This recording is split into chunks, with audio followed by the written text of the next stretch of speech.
Eu gostaria de convidá-los para abrirem as suas Bíblias aí, dando continuidade à nossa série de sermões, de exposições no livro do profeta Abacuque. Eu quero convidá-los a abrirem as suas Bíblias em Abacuque, no capítulo 2, versículos 1 a 5. Nós terminamos o capítulo 1, trouxemos 3 mensagens no capítulo 1, não é isso? A primeira mensagem, Abacuque, capítulo 1, versículos 1 a 4. A segunda, no capítulo 1, versículos 5 a 11. E a terceira, no capítulo 1, versículos 12 a 17. E agora, nesta quarta mensagem, vamos trabalhar ali Abacuque, capítulo 2, versículos 1 a 5, sendo que dentro desse contexto que nós leremos, desta passagem que nós leremos, nós encontramos uma das expressões mais importantes de Abacuque, e que tem os seus desdobramentos para a crença cristã neotestamentária da justificação pela fé. É a parte B de Abacuque 2,4, quando diz que o justo viverá pela sua fé, mas o texto hebraico, ele diz que o justo viverá pela sua fidelidade. Mas no devido tempo nós trabalharemos com um pouquinho mais de detalhes sobre este assunto. Por ora, vamos ler Abacuque, capítulo 2, versículos 1 a 5. Se puderem ficar em pé, aqueles que puderem. Se não puder, fique assentado mesmo. O importante é que leiamos a palavra de Deus e que a aprendamos e a pratiquemos com a graça de Deus. Abacuque, capítulo 2, versículos 1 a 4. Vamos ver hoje a nova resposta de Deus dada a Abacuque. Esse é o tema da nossa reflexão desta manhã. A nova resposta de Deus dada a Abacuque. Diz assim a palavra do Senhor: sobre o meu posto de guarda permanecerei, e me posicionarei sobre a torre de vigia, e estarei alerta para ver o que ele dirá contra mim, e o que eu responderei em relação à minha reclamação. Então Yahweh me respondeu e disse: escreva a visão, e grave-a de forma clara e legível sobre as tábuas, para que corra com ela o arauto que a lê. Porque a visão ainda é para um tempo designado, e ela se apressa para o fim, e não enganará. Se tardar, espere por ela, pois certamente virá e não demorará. Eis que ele está inchado, sua alma não é reta nele, mas o justo, por sua fidelidade, viverá. E, além disso, o vinho é traiçoeiro. O homem arrogante não terá êxito. Quem escancara a sua garganta como o Sheol é como a morte que não se satisfaz. Ele reúne para si todas as nações e recolhe para si todos os povos. Amém. Somente até aqui. Vamos agradecer a Deus e vamos ver aquilo que Deus falará ao nosso coração, à nossa mente, ao nosso ser nesta manhã. Pai, queremos bendizer, exaltar, adorar e glorificar o seu nome nesta manhã. Te agradecemos por podermos dar continuidade nesta série de exposições, de sermões, de reflexões sobre esse livro maravilhoso da sua palavra, que é o livro de Abacuque. E te pedimos, ó Senhor, como nós temos feito em todos os outros encontros, em todos os outros domingos, que o Senhor nos dê graça para transmitirmos, Senhor, a sua palavra, a sua mensagem a partir desse texto bíblico, e de igual modo que o Senhor dê graça ao seu povo para que possa compreender esses assuntos e para que todos nós, melhor dizendo, possamos colocar em prática os seus ensinamentos maravilhosos, importantes e eternos em nossas vidas. Obrigado por tudo. Fale ao nosso coração, ao nosso intelecto, e que tenhamos uma manhã abençoada de aprendizado no que diz respeito à sua palavra. Oramos agradecidos em nome do Senhor Jesus. Amém. Amém. Amém? Por favor, podem tomar aí o assento. Então, o tema da nossa reflexão nesta manhã é a nova resposta de Deus dada a Abacuque, ao profeta Abacuque.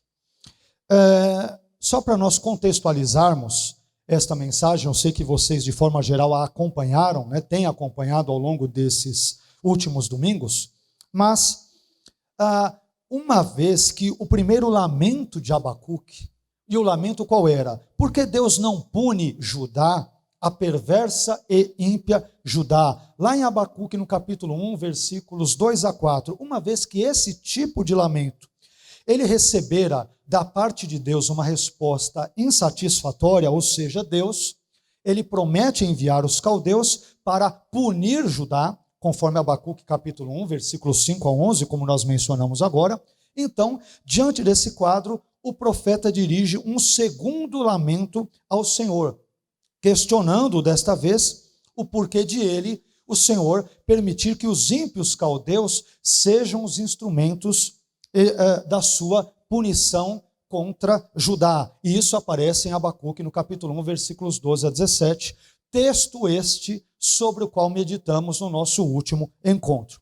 Então, diante de todo esse quadro que nós já vimos nas outras mensagens, agora o profeta Abacuque, ele é retratado nesse texto bíblico na sala de espera, aguardando uma nova resposta aos seus últimos questionamentos que haviam sido feitos em Abacuque no capítulo 1 e versículos 13, 14 e 17. Talvez vocês se lembrem que o finalzinho do capítulo 1, naquele finalzinho, Abacuque dirige mais 3 perguntas ou questionamentos a Deus. Então, esse trecho de Abacuque, no capítulo 2, versículos 1 a 5, que nós lemos, ele nos revela 4 verdades sobre a resposta de Deus dada a Abacuque. E agora nós vamos descobrir quais são essas 4 verdades sobre a resposta de Deus dada ao seu profeta.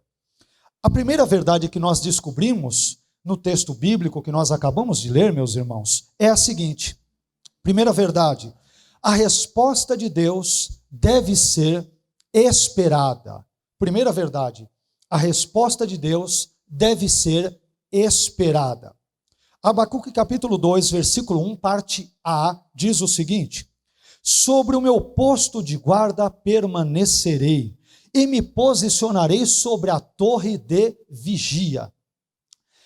Abacuque, durante o momento em que ele encontra-se nessa sala de espera de Deus, aguardando uma nova resposta deste às suas perguntas, às suas inquirições, ele acaba empregando uma linguagem militarizada para descrever os seus momentos de espera.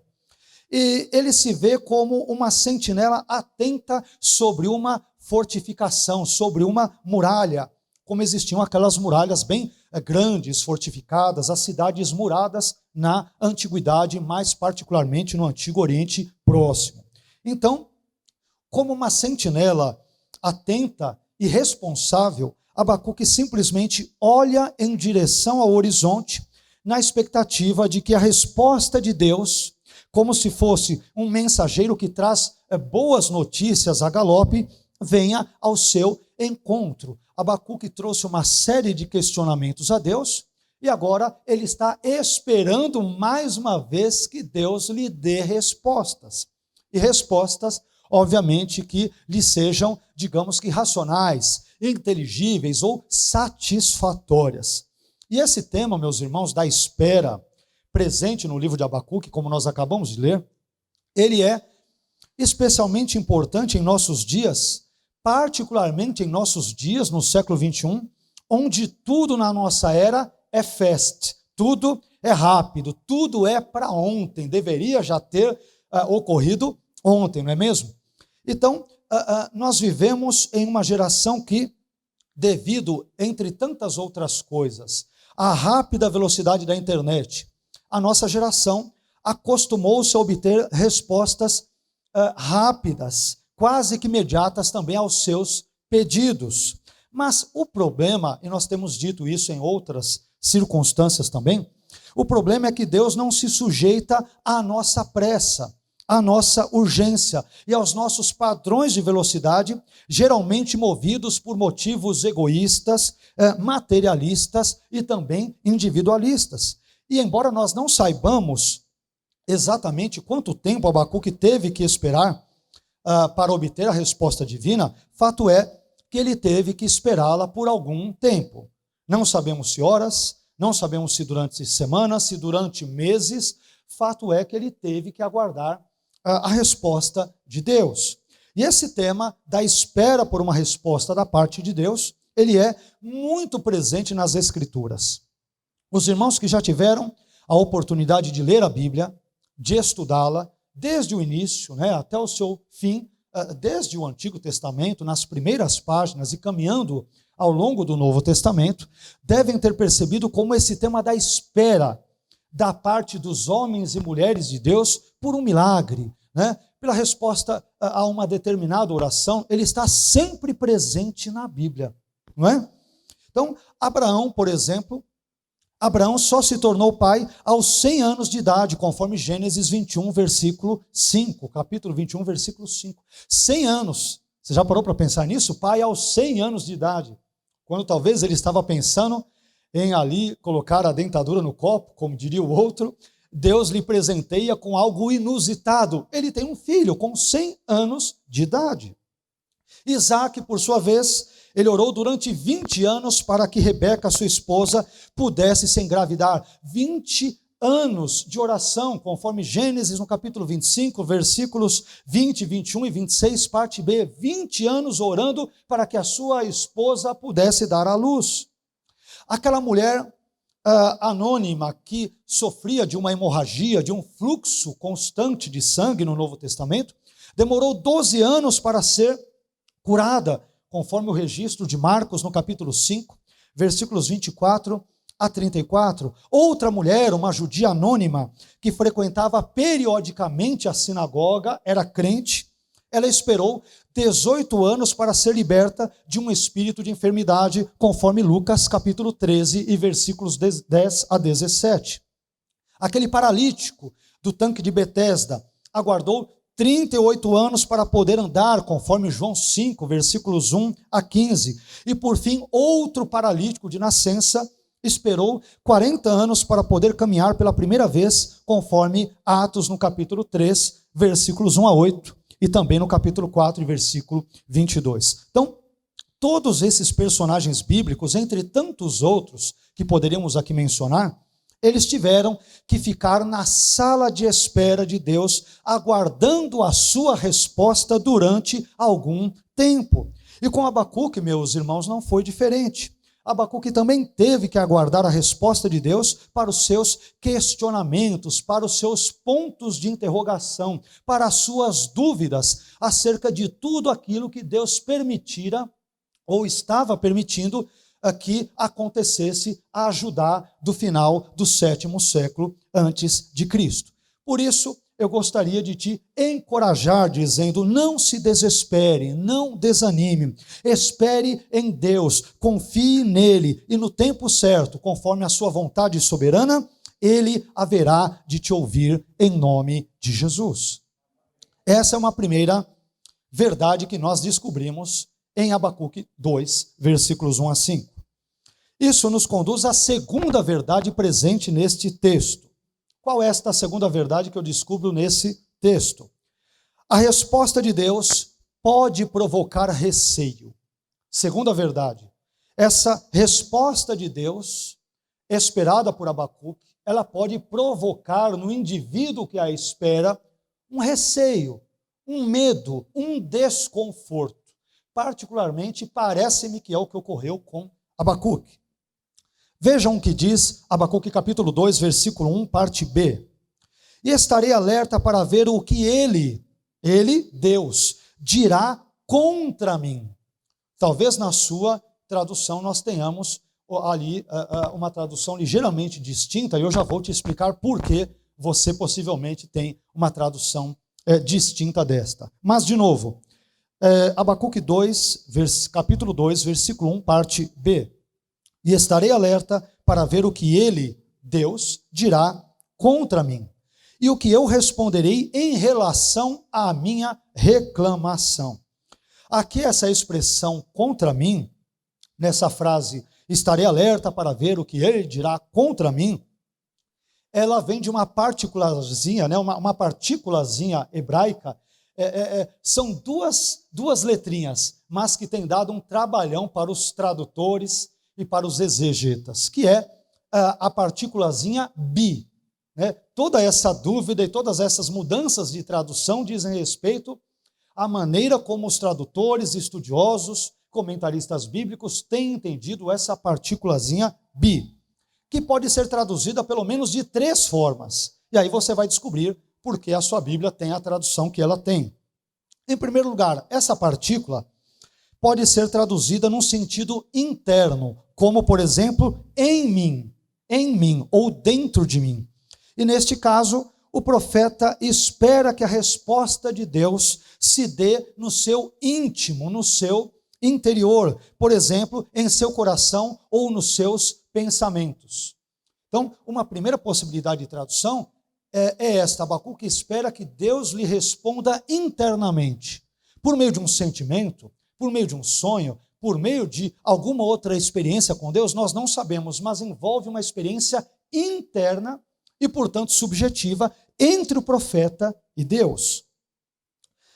Em segundo lugar, esse termo também pode ser traduzido em sentido diretivo. Talvez este seja o sentido que esteja na sua Bíblia. Em sentido diretivo, como a mim ou para mim. O que ele me responderá, a mim, para mim, ou alguma coisa do gênero. Nesta segunda situação, meus irmãos, Abacuque ele aguarda a resposta de Deus, ele aguarda que essa resposta de Deus venha, ainda que de algum modo desconhecido, ao seu encontro. Ele espera que Deus venha ao seu encontro com uma resposta, mas nós não sabemos como seria este meio. Ele não é mencionado claramente dentro dessa fala de Abacuque. Em terceiro lugar, que é a forma como nós traduzimos, esse termo hebraico, bi, essa partículazinha, também pode ser traduzida em sentido adversativo, como contra mim. E essa forma é muito bem atestada ao longo de toda a Bíblia hebraica. Ela é atestada dezenas e dezenas de vezes. Então, neste último caso, o profeta Abacuque, apesar de ainda não ter obtido uma resposta de Deus, ele já espera ser censurado por ele, devido à sua atitude atrevida, visto que ele questionara a Deus várias vezes a respeito das suas razões, das razões da sua ação, conforme o capítulo 1 e os versículos 13 e 14. É como se ele dissesse: me coloquei numa enrascada, Agora eu estou perguntando para Deus uma vez, e 2, e 3, e 4, e várias vezes. Deus ele vai acabar me censurando porque eu tenho sido muito petulante para com ele. Esta me parece que possivelmente pode ter sido justamente a resposta dada pelo profeta a Deus. Então, em nossa opinião, esta última interpretação parece ser aquela que mais se ajusta dentro do contexto da passagem que nós acabamos de ler, de Abacuque, capítulo 2, versículos 1 a 5. Sendo este o caso, meus irmãos, Abacuque então mostra-se um tanto quanto temeroso e receoso quanto à resposta que Deus lhe dará, porque ele imagina que os seus questionamentos dirigidos a Deus, feitos a Deus, eles foram muito atrevidos, abusados e petulantes. Mas sabe o que é mais surpreendente nisso tudo? Você deve ter lido, eu espero que atentamente, o texto juntamente comigo. Sabe o que é bem surpreendente? É que Deus não faz nenhuma censura a Abacuque por causa dos seus questionamentos. Em nenhum momento Deus o recrimina. Em nenhum momento Deus o acusa. Em nenhum momento Deus o critica. Isso é interessante. Deus não se ira com Abacuque dizendo-lhe: você é muito questionador, ó profeta. Você é muito abusado, você é muito insolente, ou algo do gênero. Deus apenas lhe dá a resposta que ele, Abacuque, tanto queria. Meu irmão, quando nós nos convertemos, Deus não exige de nós que sacrifiquemos o nosso cérebro e o nosso intelecto em nome da fé. Nada disso. A nossa fé, ela é uma fé pensante, é uma fé que pondera, e é uma fé que muitas vezes traz consigo questionamentos verdadeiros, legítimos e sinceros. E Deus, isso é importante compartilhar com os irmãos, Deus não irá nos censurar Ele não irá te censurar por causa desses questionamentos que, vez por outra, preenchem os seus pensamentos, a sua mente, a sua e a minha mente. Portanto, não se esqueça que, embora a resposta de Deus possa provocar algum tipo de receio em nós, embora ela possa provocar algum tipo de insatisfação ou medo em nós, não é pecado fazer perguntas legítimas a Deus acerca daqueles acontecimentos difíceis e complexos que envolvem a nossa vida. Não é pecado. Nós falamos sobre isso nos outros cultos. Por quê? Porque é uma tônica reiterada em Abacuque. Então, se Abacuque repete tais tônicas, nós repetimos também, estamos simplesmente expondo o texto. Se Abacuque repetiu essas dúvidas, inquirições e tudo, é porque elas eram importantes para ele. E desse modo nós devemos também compartilhá-las com os irmãos. Isso nos levará a uma terceira verdade presente nesse texto. E a terceira verdade é a seguinte: a resposta de Deus deve ser recebida. A resposta de Deus deve ser recebida. Abacuque 2, versículos 2 e 3. Olhem o que o texto diz. Então Yahweh me respondeu e disse: escreva a visão, é Deus quem dá a visão para Abacuque, e grave-a de forma clara e legível sobre as tábuas, para que corra com ela o arauto que a lê. Porque a visão ainda é para um tempo designado, e ela se apressa para o fim, e não enganará. Se tardar, espere por ela, pois certamente virá e não demorará. Esse texto é citado depois, séculos adiante, quase 700 anos depois, pelo autor de Hebreus, da Epístola aos Hebreus, com ligeiras modificações. Mas, meus irmãos, esse trecho de Abacuque que nós acabamos de ler, capítulo 2, versículos 2 e 3, nos mostra Deus respondendo soberanamente ao seu profeta através de uma visão. E esse fato é de suma importância para a nossa compreensão dessa passagem, porque nenhum verdadeiro profeta poderia jamais produzir uma resposta divina sob demanda. E o verdadeiro profeta de Deus, ele era muito capaz de distinguir entre a palavra divina e os seus próprios pensamentos e reflexões sobre um determinado assunto, seja ele ou fosse ele qual fosse.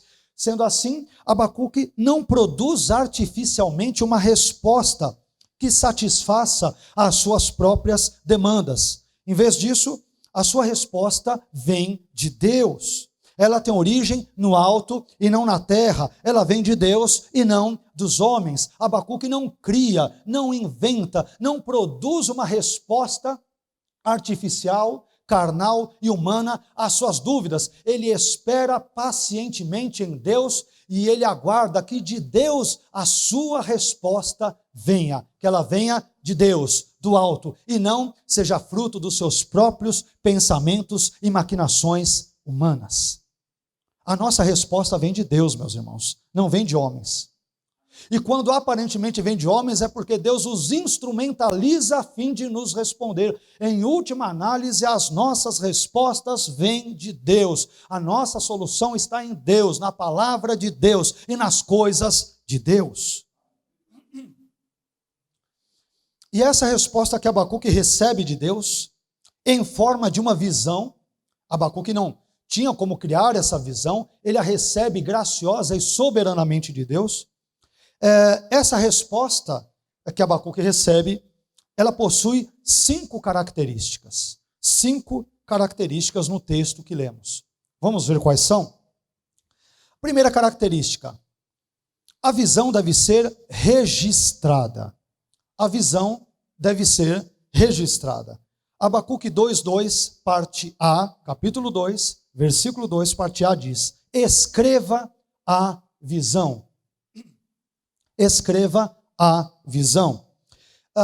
O registro escrito, meus irmãos, da comunicação recebida de Deus, ou por Deus ali, dada por ele, é muito importante porque a palavra falada, a palavra discursada ou verbalizada, ela rapidamente é esquecida por causa da fragilidade humana. mas a palavra escrita é um lembrete constante daquilo que Deus tem revelado.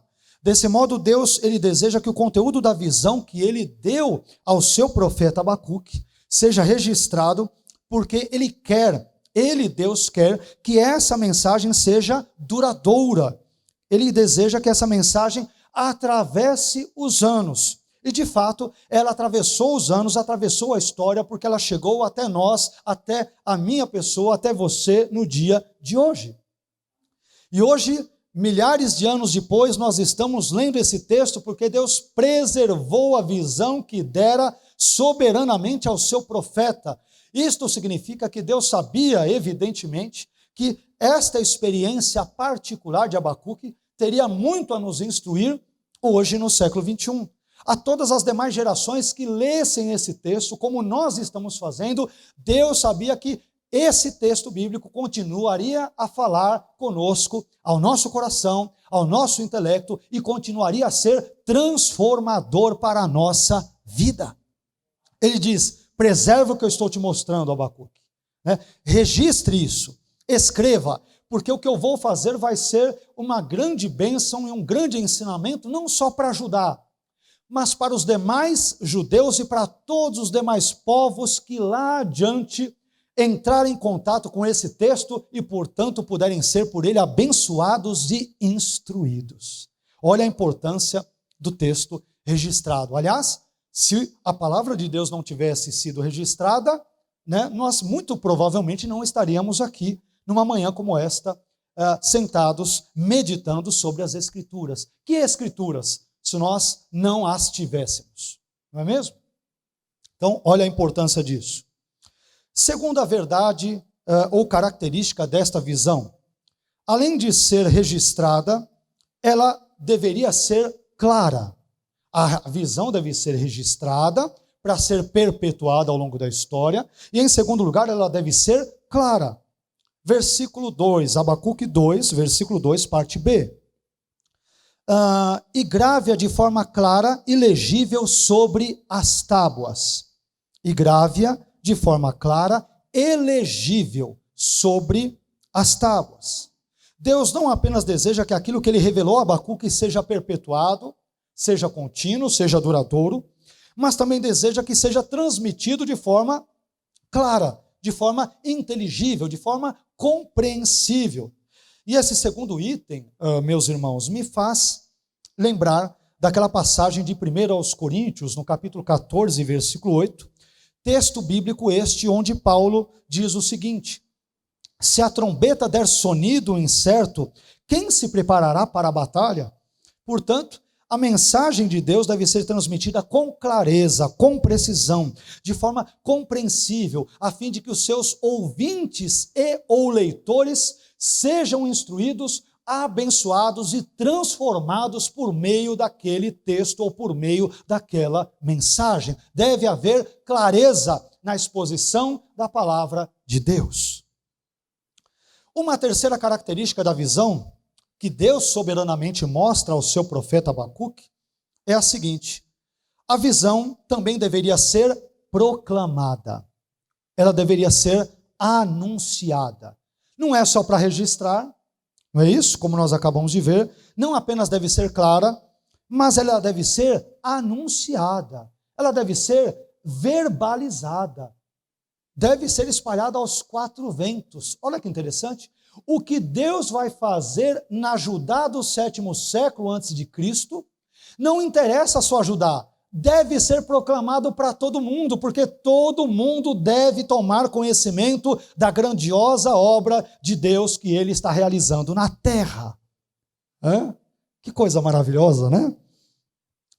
Versículo 2, parte C, Abacuque 2, capítulo 2, versículo 2, parte C.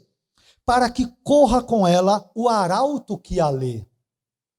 A mensagem divina comunicada por intermédio da visão e reproduzida nas tábuas, muito possivelmente de argila, devido à sua tamanha importância e urgência, ela deveria ser proclamada rapidamente por um arauto. Então, a ideia de correr com uma mensagem sugere a importância e a urgência desta mensagem.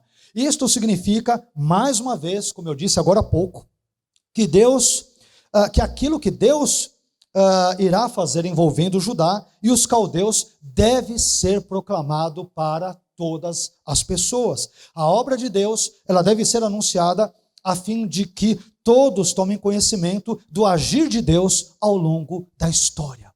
Ela deve ser proclamada. Né? Talvez na sua tradução esteja escrito lá, que esteja legível para que todo possa ler. Uma outra possível interpretação é que a pessoa que passar ali diante dessas pedras, e muitos comentaristas bíblicos dizem que Abacuque foi o inventor do outdoor, ou da propaganda ali, da publicidade, né? Porque ele coloca ali essas mensagens nas pedras de forma muito legível. Mas a questão é que quem lia, aqui tem um detalhe importante, e aí vocês vão entender porque na minha tradução eu coloquei aqui nesse item, para que corra com ela o arauto que a lê. Porque a outra interpretação era para que o sujeito possa correr com os olhos, isto é, ele possa ler tranquilamente. Qual é o problema com essa interpretação? Embora seja possível. É que na antiguidade, diferentemente daquilo que nós fazemos hoje, quando estudamos um livro, a Bíblia, ou lemos qualquer texto, na antiguidade as pessoas liam de voz alta. Então a ideia aqui, para que alguém possa ler enquanto passa, qual é a ideia? É que um arauto passe por ali e ele anuncie em voz alta, audível, aquilo que é o conteúdo dessas tábuas. Ok? Então, daí o porquê da nossa tradução, para que corra com ela, com esta mensagem, com o seu conteúdo, o arauto que a lê. Ele vai ler em voz alta, ele vai sair proclamando o conteúdo para todas as pessoas. E por que ele fará isso? Porque aquilo que Deus fará em Judá, permitindo aos caldeus que entrem e a devastem, não interessa só a Judá e os judeus daquela e das outras gerações saberem, interessa a todo mundo saber aquilo que Deus está fazendo na terra. Deus age de forma localizada na Judá do 7º século a.C., mas a obra dele, ela deve ser repassada, apregoada, proclamada, pregada nos 4 ventos, a fim de que todos saibam que o Deus de Judá é o Deus de toda a terra. Ele não permite que o pecado fique impune e no tempo certo ele age e ele pune aqueles que efetiva e justamente merecem ser punidos. Deus não é cúmplice do pecado. E ele instrumentaliza quem quiser para puni-lo, inclusive os caldeus, algo que deixa Abacuque perplexo. E o que Deus diz para Abacuque? Abacuque, aquilo que eu vou fazer em Judá, eu quero que toda a terra saiba. Toda a terra saiba o que eu vou fazer na Judá do 7º século. E é por isso que nós estamos aqui nesta manhã, sabendo, descobrindo o que Deus quis que soubéssemos acerca das suas grandiosas, maravilhosas e soberanas ações ao longo da história. É por isso que nós estamos aqui nesta manhã. Uma quarta característica desta visão, meus irmãos, é que ela também deveria ser aguardada. Deus, naquele momento da sala de espera em que Abacuque se encontra, Abacuque não apenas deve esperar essa resposta de Deus, mas quando Deus lhe mostra a visão, e essa visão envolve a invasão de Judá pelos caldeus, mas quando isso exatamente ocorrerá? E também quando depois os caldeus serão punidos pelo próprio Deus. Então, Deus fala para Abacuque, isso ainda deve ser aguardado. Você não está um pouco na minha sala de espera, ô Abacuque? Espere mais um pouquinho. Espere mais um pouco. Vejam o que diz Abacuque 2, capítulo 2, versículo 3, parte A. A visão deve ser aguardada. Vejam o que diz o texto. Porque a visão ainda é para um tempo designado.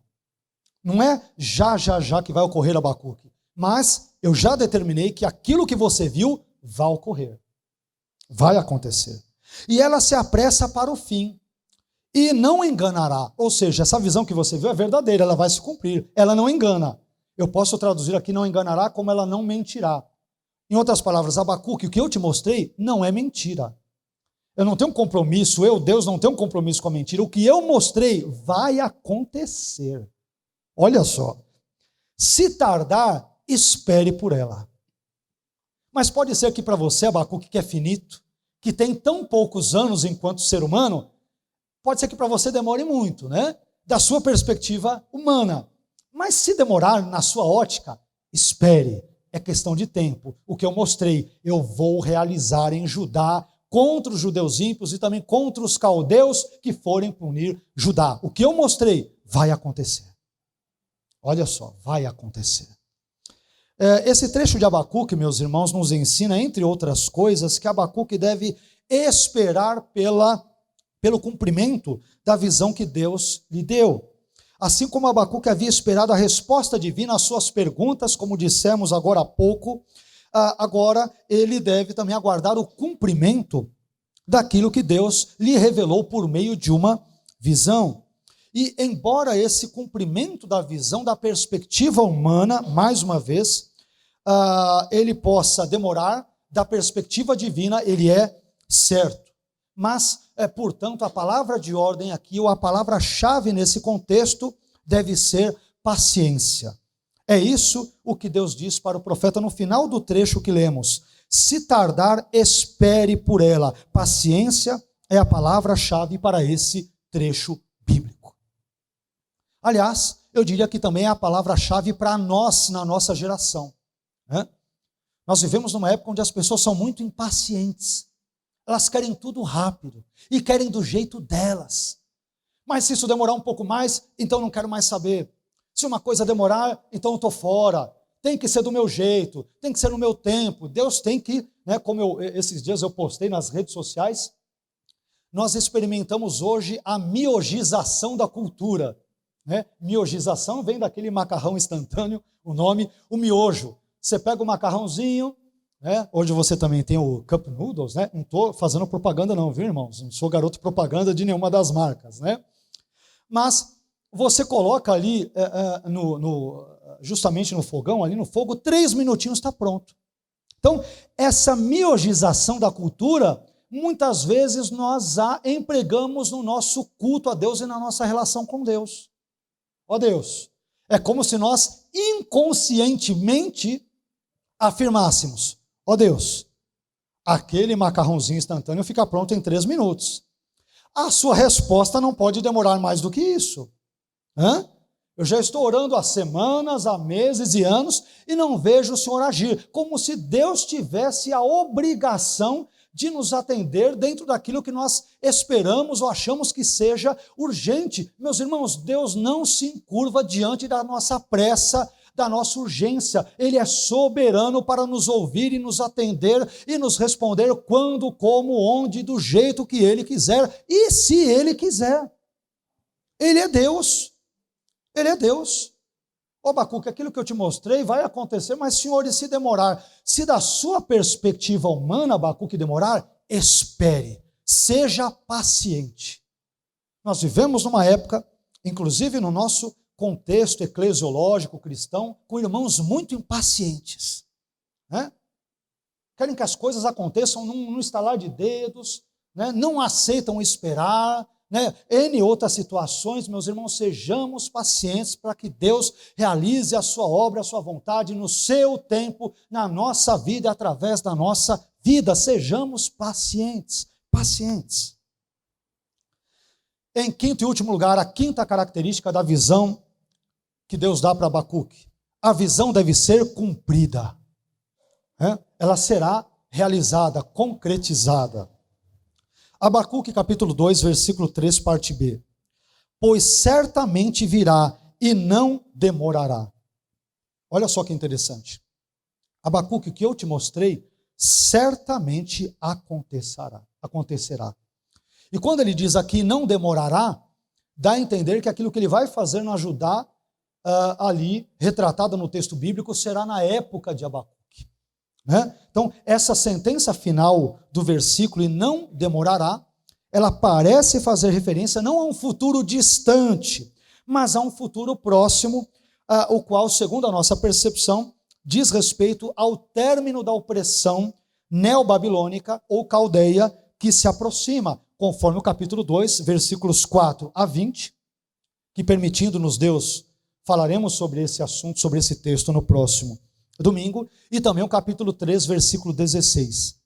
Abacuque sabe que Deus punirá os caldeus. Isso está claro em Abacuque 3, 16. Mas ele não sabe exatamente quando. E Deus lhe dá uma dica para justamente deixá-lo mais tranquilo, mais animado. Ele diz, Abacuque, que eu te mostrei. Primeiro, é certeza que acontecerá. Segundo, não demorará. Dando a entender, muito possivelmente, que Abacuque ainda estaria vivo para ver o que Deus faria, não só contra a Judá ímpia, mas também contra os caldeus ímpios que puniriam Judá. Deus diz para ele, você ainda vai ver isso, não vai demorar, vai acontecer. Isso nos leva à quarta e última verdade, meus irmãos. A quarta verdade que eu aprendo em Abacuque 2, capítulo 2, versículos 1 a 5, é a seguinte: a resposta de Deus revela contrastes entre dois tipos de pessoas que existem no mundo. Mais uma vez, a quarta verdade que aparece nesse texto que lemos. A resposta de Deus revela contrastes entre dois tipos de pessoas que existem no mundo. Vamos ler agora Abacuque capítulo 2, versículos 4 a 5. Eis que ele está inchado. É uma referência ao caldeu, aos neobabilônicos. Eis que ele está inchado, sua alma não é reta nele. Mas o justo, por sua fidelidade, viverá. Versículo 5. E além disso, o vinho é traiçoeiro. O homem arrogante não terá êxito. Quem escancara a sua garganta como Sheol, é como a morte que não se satisfaz. Ele reúne para si todas as nações e recolhe para si todos os povos. Meus irmãos, assim como nós temos uma linha imaginária, a linha do Equador, que divide o mundo em dois hemisférios, o hemisfério norte e o hemisfério sul, nós estamos no hemisfério sul. Da mesma forma, a Bíblia também estabelece uma linha divisória entre dois tipos de pessoas que existem no mundo. E o que eu vou dizer agora para você é muito importante. Existem apenas dois tipos, duas classes, duas categorias de pessoas no mundo. Quais são, pastor? Os crentes e os descrentes. Os justos e os injustos. Aqueles que temem a Deus e aqueles que não o temem. Aqueles que servem a Deus e aqueles que não o servem. Aqueles que adoram a Deus e aqueles que não o adoram. Existem apenas esses dois tipos de pessoas. Não existe uma terceira classe de seres humanos, mas apenas essas duas classes. Isto significa exatamente o que, pastor? Isto significa que se você não pertence a um grupo, inevitavelmente você pertencerá ao outro. Irmãos, é simples. Ou você serve a Deus ou não serve. Ou você é filho de Deus, filha de Deus, ou não é. Ou você o adora ou não adora. Não existe uma terceira via, não existe, uma situação de em cima do muro. Ou é uma coisa ou é outra. Nós não temos uma coluna do meio nesse contexto aqui bíblico. Então, em Abacuque, no capítulo 2, versículos 4 a 5, um nítido contraste é estabelecido entre os ímpios caldeus e os piedosos judeus. Enquanto que os caldeus, e nós vamos ver isso daqui a pouco no texto, são arrogantes, moralmente reprováveis, beberrões e ambiciosos nas suas conquistas militares, os judeus piedosos, por sua vez, eles são justos e fiéis. Vamos ver esses pontos aqui no texto bíblico. Comecemos pelas 4 características dos caldeus e depois nós vamos ver as 2 características dos judeus piedosos. Primeiro, os caldeus são arrogantes. Os caldeus são arrogantes, por isso Deus irá puni-los. Onde nós encontramos isso? Abacuque capítulo 2, versículo 4, parte A, que diz: eis que ele, isto é, o caldeu, está inchado. E depois, Abacuque 2, versículo 5, parte B, que diz: o homem arrogante não terá êxito. Então, esse homem arrogante, ou ele está inchado, é uma referência no singular ao caldeu, ao exército caldeu, a Nabucodonosor, a Babilônia como um todo. Deus diz: eles são arrogantes. Eles são arrogantes. O povo que está invadindo Judá e destruindo-a é um povo arrogante. E aqui, meus irmãos, em Abacuque 2, versículo 4, parte A, a expressão ele está inchado significa metaforicamente que os caldeus são orgulhosos e arrogantes, são presunçosos. E por que eles são presunçosos? O próprio texto bíblico explica, o texto que nós lemos, sobre o qual meditamos no domingo passado. As diversas incursões militares bem-sucedidas efetuadas pelos caldeus, conforme a gente leu em Abacuque 1, versículos 5 a 11 e 15 a 17, por onde eles passam, eles destroem tudo. Então, o fato de os caldeus, do exército caldeu ser bem-sucedido em todas as suas ações, fez com que o seu ego ficasse inflado. Subiu a cabeça deles. Você entendeu? Tudo que ele faz dá certo, não existe nenhum inimigo que pare em pé diante deles, eles destroem tudo que é fortaleza, conquistam tudo que é povo. O que acontece? Subiu a cabeça. Subiu para a cabeça. Por serem frequentemente vitoriosos nas suas batalhas, essas conquistas tornaram os caldeus arrogantes, presunçosos, prepotentes. E isso, meus irmãos, nos traz uma importantíssima lição. Jamais permita que o seu sucesso ministerial, profissional ou financeiro, por exemplo, qualquer outro tipo de sucesso, suba a sua cabeça. As nossas conquistas, em última análise, elas são frutos da graça de Deus e não fruto do nosso próprio labor. Portanto, jamais se esqueça disso. Seja humilde diante de Deus. Porque, conforme houver o tamanho dessa arrogância, o tamanho proporcional será o da queda. Tome muito cuidado, não permita que ser bem-sucedido em qualquer área da sua vida faça com que você se veja como o tal. Né? Se há uma coisa que Deus não tolera nas Escrituras, é um indivíduo arrogante. Um indivíduo que se acha. Ele não atribui isso à graça de Deus, ao favor de Deus, à bênção de Deus, ao amor de Deus. Ele acha que tudo é dele, é obra dele e é tudo voltado para ele. Ele é antropocêntrico e isso é uma das coisas que são abomináveis aos olhos de Deus. Um dos motivos, portanto, pelo qual Deus punirá os caldeus é a sua profunda arrogância. Esses caras se achavam os tais.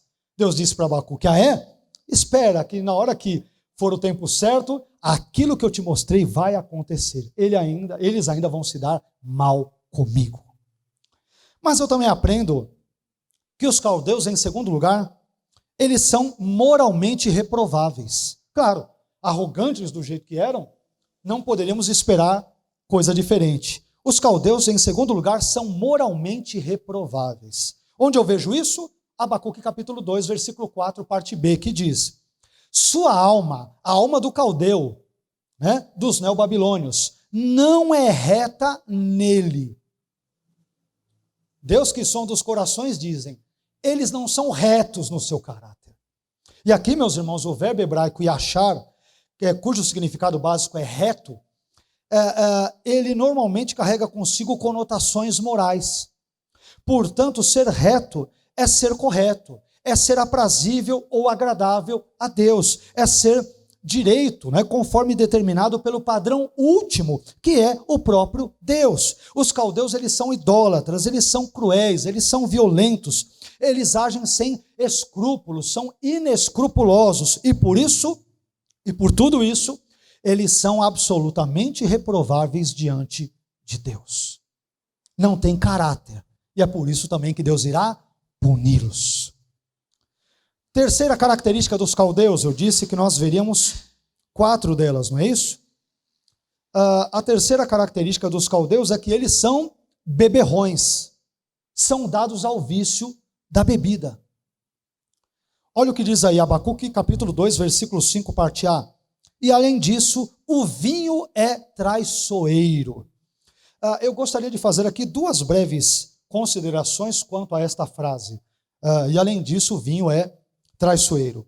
Primeira consideração. Os caldeus, eles aparecem vinculados ao vinho, não apenas aqui em Abacuque, mas também em outras passagens bíblicas. Os caldeus ou babilônicos, que são o mesmo povo, e você pode confirmar isso, por exemplo, em Jeremias, capítulo 51 e versículo 7, e em Daniel, no capítulo 5, versículos 1 a 30, onde o vinho está associado às festas e aos vícios dos caldeus ou dos babilônios. A segunda consideração é a seguinte: essa associação entre o vinho e os caldeus, ela já era bem conhecida, ou é bem conhecida dos escritores antigos. Se nós pesquisarmos alguns escritores, veremos que eles frequentemente associam nos seus textos, nos seus escritos, o vínculo, a conexão que há entre os caldeus, os neobabilônios e o vinho, o vício da bebida. Desse modo, neste versículo, olha que coisa interessante, nesse trecho que a gente leu, o caldeu, ele recebe o nome de um dos seus principais vícios, com o qual ele possuía esse vínculo profundo. Por isso que o texto bíblico diz, ali nesse contexto, que o vinho é traiçoeiro. Não sei se vocês se lembram da nossa primeira mensagem, esse adjetivo traiçoeiro é aplicado a quem? A Babilônia. Nos primeiros versículos do capítulo 1. E aqui eles são chamados, os babilônicos, né, os babilônios, os caldeus, chamados de vinho traiçoeiro. Né? Os babilônios são chamados aqui de vinho, porque são traiçoeiros no seu agir com as nações com as quais mantêm relação, não tem caráter, eles agem de uma forma traiçoeira. Por isso também serão punidos por Deus. E por fim, em quarto e último lugar, com base no texto que lemos, os caldeus são ambiciosos. O versículo 5, parte C, Abacuque capítulo 2, versículo 5, parte C, diz: quem escancar a sua garganta, né, os caldeus são vistos como alguém que abre bem a boca, como Sheol. Sheol é uma referência bíblica, dentre outras coisas, ao mundo dos mortos, à sepultura. Né? Vocês vão entender porque Deus usa essa comparação. Deus compara os caldeus com o mundo dos mortos, com a morte. Por que Deus usa essa comparação? É bem óbvio pelo texto, mas eu já vou explicar. Quem escancar a sua garganta como Sheol, é como a morte que não se satisfaz. A explicação já é dada. Ele, o caldeu, o exército caldeu, reúne para si todas as nações e recolhe para si todos os povos. Nenhum povo fica diante dele. Por onde ele passa, ele destrói todos os povos, dentre eles Judá, na época de Abacuque. Então, meus irmãos, aqui a insaciabilidade do exército caldeu, em termos das suas conquistas militares, é descrita através de um símile, isto é, uma espécie de comparação. O caldeu é como Sheol. Como eu disse agora há pouco, o substantivo Sheol, ele refere-se aqui ao lugar dos mortos ou à própria morte. O sentido da comparação é bastante claro pelo contexto. O que nós encontramos aqui? Assim como a morte não se cansa de fazer as suas vítimas, porque sempre as pessoas morrem, da mesma forma, os caldeus devoram sem tréguas os povos conquistados, por isso que são comparados à morte. A morte nunca se farta, não é? Sempre morrem pessoas. Pois é, os caldeus parecem a morte. Sempre estão conquistando os inimigos e nunca ficam saciados com isso. Quanto mais conquistam, mais querem conquistar e conquistar de forma ímpia, inescrupulosa, arrogante, cruel. E é por isso, justamente, que eles serão punidos. Então, segundo o livro do profeta Abacuque, a ambição dos caldeus por conquistar os povos é insaciável, é uma ambição que não conhece limites, e Deus, por isso mesmo, irá puni-los. Bom, depois dessas 4 características aqui dos caldeus, estamos caminhando para o final, nós vamos ver agora, por fim, as 2 características dos judeus piedosos, que aparece em Abacuque no capítulo 2, versículo 4, parte B, que diz: mas o justo por sua fidelidade viverá. Mas o justo por sua fidelidade viverá. Esse trecho é um dos trechos mais lindos da Bíblia, né? Que será citado, aliás, 3 vezes no Novo Testamento, 2 vezes por Paulo e 1 vez pelo autor de Hebreus. Olha só como Abacuque é importante para o Novo Testamento. Aliás, é desse trecho de Abacuque, mas o justo viverá por sua fidelidade ou fé, de acordo com uma ou outra tradução, é que vem o ensino cristão da justificação pela fé. É a partir deste trecho de Abacuque. Olha só para quem pensava que Abacuque não era importante para o Novo Testamento ou nas Escrituras. Mas, meus irmãos, poucas frases influenciaram o mundo quanto esta de Abacuque. Mas o justo viverá por sua fé ou fidelidade. Isso é interessante porque, segundo um estudioso do Antigo Testamento chamado Walter Kaiser Jr., estas 3 palavras do texto hebraico de Abacuque 2,4, elas sacudiram a Europa e finalmente sacudiram o mundo inteiro. E é verdade, porque a partir desse trecho é que surge o ensino da justificação pela fé, que é um dos pilares da fé cristã. É um dos pilares da nossa fé. A justificação pela fé em Cristo. De onde Paulo toma isso? De uma releitura, de uma adaptação de Abacuque 2,4b. Olha só, Paulo lia Abacuque. Paulo gostava de Abacuque. Abacuque foi citado em Romanos, em Gálatas e também citado depois em Hebreus. Abacuque é importante para o Novo Testamento. Ele é importante para as Escrituras. E tem outro autor chamado Lewis Johnson, que ele disse uma coisa também muito interessante, muito curiosa, até bem humorada, né? Mas esse autor, Lewis Johnson, de forma semelhante a Walter Kaiser Jr., ao referir-se a esse texto, mas o justo viverá por sua fidelidade ou fé, ele disse o seguinte, abre aspas, o grande texto de Abacuque, com os comentários e acréscimos de seu filho, Paulo, tornou-se a bandeira da reforma protestante nas mãos do neto de Abacuque, Martinho Lutero. Olha que interessante. Ele chama Lutero, esse autor, de neto de Abacuque, porque o tema da reforma protestante, o centro da reforma protestante é esse, o justo vive pela fé. E de onde Lutero tirou isso? Ele tirou de Paulo. E de onde Paulo tirou isso? De Abacuque, capítulo 2, versículo 4, que a gente acabou de ler. Olha que coisa interessante. O que esse texto causou de impacto no mundo e na história. A reforma protestante surge como uma releitura de Martinho Lutero, da leitura, por sua vez, de Paulo, do texto de Abacuque, capítulo 2, versículo 4, parte B. Olha como isso é importante, o caminho que a palavra de Deus percorre ao longo da história, isso é uma coisa maravilhosa, só pode ser obra de Deus mesmo.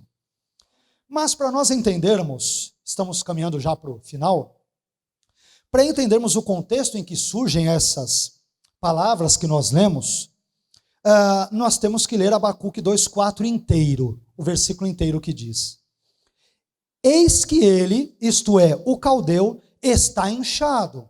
Entenda-se, ele é arrogante. Por quê? Ele conquista todo mundo, a vitória subiu a cabeça, ninguém refreia ele. A sua alma, ou seja, a alma do caldeu, não é reta nele. Ele é mau caráter. Aí é que vem o final do versículo. Mas o justo, entenda-se, o judeu piedoso, por sua fidelidade viverá. Vocês estão entendendo agora o contexto original aqui da passagem de Abacuque? Percebam que Deus está estabelecendo um contraste nítido entre os ímpios caldeus e os piedosos judeus. Enquanto os caldeus, por um lado, são arrogantes, moralmente reprováveis, beberrões e ambiciosos, os judeus piedosos, por outro lado, são justos e fiéis. Eles não devem se comportar como os ímpios e cruéis caldeus. Entenderam onde surge o contexto? E aqui, então, eu aprendo duas verdades sobre os judeus piedosos, caminhando para a conclusão da nossa mensagem. Duas verdades básicas, sobre as quais poderemos discorrer até longamente, mas o tempo não nos permite. Em primeiro lugar, Abacuque 2, capítulo 2, versículo 4, parte B, diz que os judeus piedosos são justos. O texto diz, mas o justo. A palavra justo, meus irmãos, aqui, ela aponta para a conformidade com um determinado padrão ético ou moral. E, portanto, justo é aquele indivíduo cuja vida está em conformidade com os padrões de Deus, tais como revelados na sua palavra. Portanto, um flagrante contraste é estabelecido entre os ímpios caldeus e os justos, judeus, os piedosos judeus. Aqueles, os caldeus, agem de forma arrogante e pecaminosa. Estes, os judeus piedosos, vivem de acordo com a vontade de Deus. Portanto, eles são diferentes dos caldeus, ou devem agir diferentemente dos caldeus. Em segundo lugar, Abacuque capítulo 2, versículo 4, parte B, diz que os judeus piedosos são fiéis. Fiéis. Deus afirma que o justo, por sua fidelidade, viverá. Aqui essa expressão, por sua fidelidade, ela pode ser interpretada basicamente de duas formas. Primeira, pode ser interpretada como uma referência à fidelidade da visão. Isto é, o justo viverá pela fidelidade da visão dada por Deus, visto que o seu conteúdo certamente ocorrerá. Quer dizer, porque Deus é fiel e ele vai cumprir a visão dada para Abacuque, é por isso que o justo vive, porque Deus vai colocar a mão na história, na ferida da época. É a primeira interpretação. Mas a segunda interpretação, que é a minha preferível, a minha preferida, né? É aquela que vê esse texto, por sua fidelidade, como uma referência ao justo. Ou seja, o justo viverá de acordo com a sua fidelidade a Deus. Essa interpretação parece preferível pelo seguinte: uma vez que Abacuque capítulo 2, versículo 4, parte A, ele fala sobre a infidelidade do ímpio, que é o caldeu, então a parte B do versículo, Abacuque 2, 4, parte B, fala sobre a fidelidade a Deus do judeu piedoso. Então o texto está contrastando. A parte A do versículo 4 fala das características e atitudes do ímpio caldeu. E a parte B do versículo 4, do capítulo 2, está falando sobre os atos agradáveis a Deus por parte dos judeus piedosos. Por isso que essa leitura é mais adequada. E essa expressão, meus irmãos, essa expressão de Abacuque 2, 4b, mas o justo por sua fidelidade viverá, quase 700 anos depois de ter sido escrita por Abacuque, como a gente acabou de ver, ela iria influenciar o apóstolo Paulo no Novo Testamento, sendo citada por ele em duas ocasiões, em Romanos 1,17 e também em Gálatas, no capítulo 13, versículo 11. Além disso, essa expressão também foi citada pelo autor de Hebreus em Hebreus 10, 38. Só que Paulo, como nós mencionamos minutos atrás, ao citar Abacuque 2, 4b em suas epístolas, Romanos e Gálatas, ele expandiu o conceito de fidelidade encontrado em Abacuque 2, 4. Ele expandiu, incluindo nesse conceito o conceito de fé. É por isso que Paulo vai dizer em Romanos 1, 17 e em Gálatas 3, 11, que o justo viverá da fé. É interessante isso, porque o texto original de Abacuque não fala de fé, fala de fidelidade. Né? A expressão ali, mas o justo viverá por sua fé, a palavra hebraica emuná, o sentido básico dela é fidelidade. Mas Abacuque, né, ao ser interpretado por Paulo no Novo Testamento, Abacuque é traduzido, a palavra emuná hebraica em Abacuque é traduzida pelo grego pistis, fé, que também pode ser traduzido como fidelidade no Novo Testamento. Mas, particularmente, eu entendo que a melhor maneira de interpretar Romanos 1,17, Gálatas 3, 11, à luz de Abacuque 2, 4b, é compreendendo a palavra fé no sentido duplo de fé, fidelidade. Sendo assim, quando Paulo diz que o justo viverá da fé, ele está querendo dizer, entendo eu, que o justo viverá da fé e da fidelidade. Esse conceito de fé e fidelidade, meus irmãos, ele pode ser facilmente explicado da seguinte maneira. E o que eu vou dizer é muito importante para a nossa vida cristã. Absolutamente importante para a nossa vida cristã. Prestem bem atenção nisso. Quando nós lemos as páginas do Novo Testamento, especialmente as epístolas, nós descobrimos o tal do ensino da justificação pela fé. E segundo esse ensino bíblico, o homem ele é justificado por Deus, isto é considerado justo por Deus quando, pela graça e mediante a fé, ele passa a crer em Jesus Cristo. Só que essa fé depositada em Cristo não é apenas uma mera crença em Cristo, mas é uma crença em Cristo que é acompanhada ou deve ser acompanhada de obras correspondentes. Não basta dizer, eu creio em Jesus. Isso não adianta. É necessário que essa declaração, essa fé interna, eu creio em Jesus de todo o meu coração, com todas as minhas forças, ela seja visualizada, vislumbrada, acompanhada de obras condizentes com as de alguém que crê em Cristo. Então, o tema da reforma protestante, a pessoa justificada apenas pela fé, deve ser entendido corretamente. Não é só fé sozinha. Eu creio em Deus, creio em Jesus. Ah, você crê em Jesus? Creio em Jesus, que é o Filho de Deus, e apenas isto. E vive como um ímpio. E passa calote em todo mundo. Né? E vive uma vida que desagrada a Deus. Se você vive uma vida desse jeito, isso mostra que você não crê verdadeiramente em Jesus. Porque a fé verdadeira e genuína em Jesus é acompanhada de obras necessariamente de alguém que diz crer em Jesus. Vamos ver isso na Bíblia? Eu estou agora para o final mesmo, aqui em Tiago. Olha só Tiago. Tiago funciona como um perfeito pano de fundo para entender esse contexto de fé e fidelidade. Meu irmão, preste atenção nisso. Não adianta crer em Jesus apenas. Mas, pastor, eu aprendi na Reforma Protestante, em tantos outros lugares, que eu sou justificado apenas pela fé. Basta crer em Jesus. Não basta crer em Jesus. É necessário crer em Jesus e viver uma vida condizente com esta fé em Jesus. Vamos provar isso na Bíblia? Para não acharem que eu estou, de repente, inventando alguma coisa, ensinando alguma heresia, né? Olha só, o texto é um pouco longo, mas eu quero lê-lo bem rapidamente com os irmãos. Eu quero que vocês prestem atenção. Estamos terminando. Tiago capítulo 2, versículos 14 a 26. Tiago capítulo 2, versículos 14 a 26. Vocês vão entender porque eu digo que o justo é justificado por uma fé fidelidade. Não é só crer em Jesus. É crer e agir de forma como um fiel a Cristo, condizente com os valores do reino.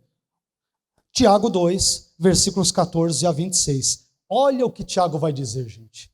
É muito sério o que ele vai dizer. Versículo 14. Meus irmãos, que aproveita se alguém disser que tem fé e não tiver as obras? Porventura a fé pode salvá-lo? Olha lá. Mas eu creio em Jesus. Mas você vive como um crente? Não vivo. Você está perdido. Quem está dizendo isso é Tiago, não sou eu. Continue o texto, que você vai se assustar com o que ele vai dizer. E se o irmão ou a irmã estiverem nus e tiverem falta de mantimento cotidiano, e algum de vós lhes disser, ide em paz, aquentai-vos e fartai-vos, e lhes não derdes as coisas necessárias para o corpo, que proveito virá daí? Ele vai dizer, que tipo de fé é essa? É uma fé onde você pode ajudar o outro e não ajuda. Você se omite. Você não faz o seu papel. Que fé é essa? Olha lá, gente. Isso aqui é muito sério. Versículos 17 e 18. Prestem atenção. Assim também a fé, se não tiver as obras, é morta em si mesma. Quem diz isso é Tiago. Mas dirá alguém, tu tens a fé e eu tenho as obras. E olha o que Tiago diz para essa pessoa. Mostra-me a tua fé sem as tuas obras, e eu te mostrarei a minha fé pelas minhas obras. A maneira como eu vivo, você vai saber se eu sou crente verdadeiro em Jesus ou não. Mostra a sua fé abstrata, teórica, onde você não vive o evangelho, e eu vou te mostrar que eu creio por viver o evangelho. Esse é o crente verdadeiro. Olha só. Continuemos, versículo 19. Isso aqui muita gente tem que ouvir aqui. Olha o versículo 19. Tu crês que há um só Deus? Fazes bem. Olha como Tiago é irônico. Também os demônios creem e estremecem. Ou seja, só crer em Deus não vale muito não, viu? Não conta muita coisa não. Eu creio em Deus. Você está no mesmo nível dos demônios. Se isso é legal para você, está tudo bem. Né? Mas, ó homem vão, homem inútil, queres tu saber que a fé sem as obras é morta? Ele está dizendo, você quer que eu comprove para você o argumento de que a fé sem as obras não funciona? Agora ele vai dar exemplos extraídos do Antigo Testamento. Olha o exemplo dele. Primeiro exemplo, Abraão. Porventura Abraão, nosso pai, não foi justificado pelas obras. Que escândalo! Mas não é pela fé somente? Nananina não. Segundo a Bíblia, não. Porventura Abraão, nosso pai, não foi justificado pelas obras quando ofereceu sobre o altar o seu filho Isaque? Versículo 22. Bem vês que a fé cooperou com as suas obras e que pelas obras a fé foi aperfeiçoada. 23. E cumpriu-se a escritura que diz: e creu Abraão em Deus, e foi-lhe isso imputado como justiça, e foi chamado amigo de Deus. Versículo 24. Vedes então que o homem é justificado pelas obras e não somente pela fé. 25. Ele diz: você não está contente com o exemplo de Abraão? Eu vou te dar outro exemplo. E agora, para complicar de vez, eu vou te dar um exemplo de uma prostituta. Tiago é ousado no argumento dele, né? Se você acha que Abraão não serve, eu vou te dar outro exemplo, 25. E de igual modo, Raabe, a meretriz, a prostituta, a que era, né? Não foi também justificada pelas obras, quando recolheu os emissários e os despediu por outro caminho? E aí ele conclui o seu argumento. Porque assim como o corpo sem o espírito está morto, assim também a fé sem as obras é morta. Que tipo de crente é você que crê em Jesus, mas a sua vida está totalmente na contramão da sua fé em Jesus? Então, vocês entenderam o meu argumento? De que o justo ele é justificado pela fé e fidelidade. Não é só uma fé abstrata. É uma fé que se demonstra na sua fidelidade a Deus. Ainda que muitas vezes ele peque. Claro, nós pecamos. Pessoas regeneradas pecam. Claro. Mas é uma fé e fidelidade. Uma fé que é crença em Deus, em Cristo, no Espírito, na palavra. Mas uma fé que traduz-se em termos práticos numa vivência cristã no dia a dia. Ok? Diante de tudo isso que nós lemos, nós podemos então concluir que o justo é justificado pela sua fé em Cristo e pela sua fidelidade a Cristo. Não é uma coisa ou outra, são as duas coisas. Uma fé desacompanhada de fidelidade a Deus não é uma fé verdadeira. A verdadeira fé é necessariamente acompanhada por fidelidade a Deus. E tanto a fé quanto as obras, meus irmãos, são produzidas em nosso coração por Deus, através da obra gloriosa, graciosa do Espírito Santo em nós. Não sou eu que gero a fé, né? E as obras que produzo, boas diante de Deus e dos homens, quando as produzo porque o Espírito Santo graciosamente trabalhou no meu coração. Eu não faço isso de mim mesmo, mas porque Deus atuou e operou previamente em mim.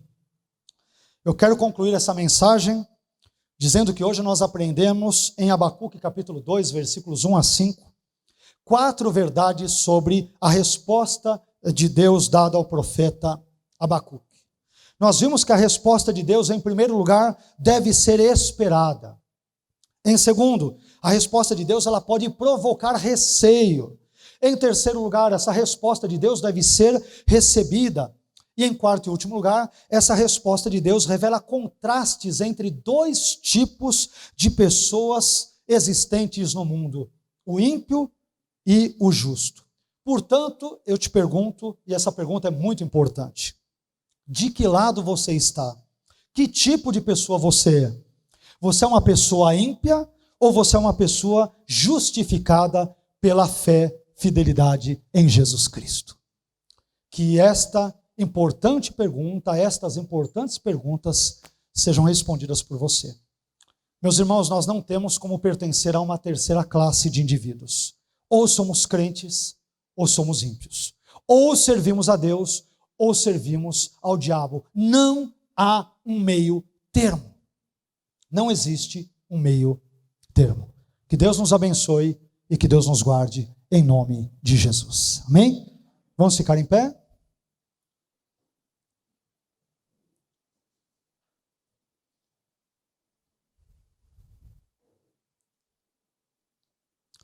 Quero convidá-lo a fechar os seus olhos, a refletir sobre aquilo que nós mencionamos nesta manhã. Se pudéssemos escolher um ponto para ressaltar, e todos eles são importantes, claro, porque todos eles estão na palavra de Deus, mas eu chamaria a sua atenção para essa importância da fé-fidelidade. Não basta crer apenas em Jesus. A gente viu Tiago dizer isso. Nós lemos, e o texto, eu creio que o texto é muito claro, não é isso? Não basta crer em Jesus. Eu creio em Jesus. Tiago diz, e daí? Demônios também creem e estremecem. Mas os demônios não obedecem a Jesus, eles não seguem, eles não se santificam, eles não têm uma vida transformada. Portanto, crer em Deus, até aí você está no máximo igualado aos demônios. Eu não creio que isso seja uma coisa boa. O que irá separar os cristãos dos demônios nesse texto que Tiago cita, que é muito claro? São obras condizentes, frutos condizentes com os de uma pessoa que tem uma fé verdadeira e genuína, uma fé-fidelidade em Jesus Cristo. Ainda que sejamos muitas vezes infiéis, nós pecamos, nós não somos perfeitos, eu sei disso, nós sabemos disso. Mas o crente em Jesus, ele é justificado por uma fé-fidelidade. Não basta crer em Jesus, se você não se santifica. Não basta dizer que crê em Jesus se você depois fica vendo vídeos pornográficos, se você acaba brigando com a sua esposa, se você é uma tragédia para a sua vizinhança, se você é um caloteiro, se você é uma pessoa que tem um caráter, uma reputação condenáveis diante de Deus. Meu irmão, a sua fé em Jesus não significa nada. Você está igualzinho aos demônios. Não adianta nada essa fé. A fé bíblica, a fé que justifica, é uma fé que, pela graça de Deus, nos leva a nos santificarmos, a querermos ser bons maridos, boas esposas, bons filhos, bons patrões, bons empregados, bons cidadãos, pessoas que buscam com a graça de Deus viver os valores do reino de Deus na sua vida. É essa fé que justifica, não é uma fé, eu creio em Deus. Qualquer pessoa que você perguntar, o censo de IBGE, nós temos aí, brincando, mais de 90% da população brasileira diz que crê em Deus e crê em Jesus. Essa estatística não interessa para Deus. O que interessa é como você vive de acordo com essa fé que você diz ter em Jesus. A verdadeira fé em Jesus, ela é comprovada pela vida do indivíduo. Lembrem-se das Escrituras. Você quer mostrar a sua fé sem as suas obras? Tiago diz, eu mostrarei que creio pelas minhas obras. As pessoas saberão, ele é crente, ela é crente, porque eu vejo que realmente ele parece ser crente, porque ele ama a esposa. Ele não busca traí-la. Ela ama o marido. Ele é um profissional honesto, ele não quer empurrar a sujeira, ele não fica ludibriando, enganando o patrão dele. Ele é uma pessoa correta diante de Deus, diante dos homens. Aí é que você vai falar, Deus olha e fala, esse sim é crente. É claro, meus irmãos, que todos nós erramos. Nós cometemos vários tipos de pecados. Eu os cometo, nós os cometemos. E devemos nos arrepender de todos eles, sejam eles quais forem. Mas devemos lutar para não praticá-los. Mas se você vive nessa vida de pecado, se você vive, então essa tua fé é esquisita. É uma fé estranha. É uma fé que não é nada bíblica. É uma fé, no máximo, de demônios. Parabéns. Se você vive assim, você se parece muito com os demônios. E é óbvio que eu estou sendo irônico na minha fala. Amém? Vamos orar? Pai, eu quero te agradecer pela sua palavra pregada nesta manhã. Quero te pedir, juntamente com os meus irmãos e irmãs em Cristo, perdão pelos nossos pecados, por muitas vezes termos tido uma fé que não é acompanhada de obras condizentes. Apenas uma crença, mas que é desacompanhada de fidelidade. Essa fé-fidelidade que entendemos está presente nos textos do teu filho, apóstolo Paulo, e também na epístola aos Hebreus. Abençoe a nossa vida. Ajude-nos a confiarmos em ti. O Senhor é um Deus maravilhoso. Ajude-nos a esperarmos pelas suas respostas, como aprendemos de Abacuque. Ajude-nos, ó Senhor, em nome de Jesus, a agirmos de formas distintas do ímpio.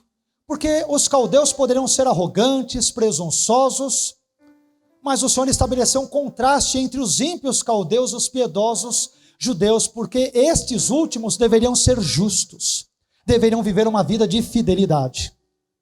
Ajude-nos a agirmos assim para com o Senhor, ó Senhor Jesus Cristo.